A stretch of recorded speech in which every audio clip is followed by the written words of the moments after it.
So I keep getting asked what my thoughts are about trans athletes in sports, and I have a few insights to share. The first is that I worked out every single day of chemotherapy, and I didn't do this to build my muscle collection, though that was a happy accident. I did it because my doctor told me if I could manage, and I say manage because a lot of folks will actually be too sick to even give this a try, but if I could manage to weight train, it would help me tolerate chemotherapy way better, which it did to a shocking degree. I actually thought she was bonkers, but it really did work. One of my best friends is a former college athlete, as am I. And she would come over and talk to me the way that my coaches used to, like, how much rest does one person need? You weren't born to be a wimp. And listen, I know that doesn't work for everybody, but it is.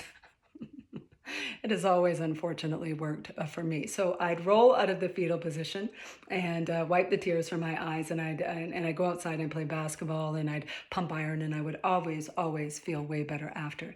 My point is, I don't think that I would have in any way been able to do that had I not had access to sports in my younger years. Sports have never ever been just sports for me. In fact, there is a poem in my last book titled "How I Became a Poet" that is entirely about basketball, because I don't believe I would be a poet today had I not been a basketball player, and I don't think I would even be alive, because sports they are about wins and losses. They're about not losing one's will to live, not losing one's community, not losing one's purpose, not losing one's mind, not losing one's heart and drive and inner and outer strength. And for some of us, sports are about winning our own selves over in a world that makes us fight for that win, sweat for that win, bleed for that win, run away from every single thing we know for that win.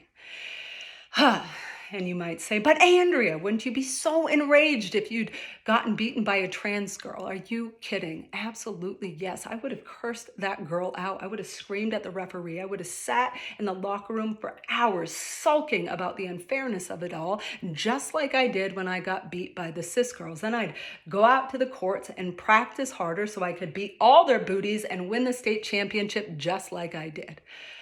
Because the real loss here is that we are not seeing how many politicians have absolutely no platform but to make the lives of our most vulnerable community members pawns. This is a game for those politicians. This is not a game for, for those whose actual lives we are talking about. And I'm also talking about the lives of cisgender athletes too, because sports are for strengthening the heart in more ways than one. And if you are not thrilled about that kind of heart conditioning, I hear stamp collecting is enjoyable.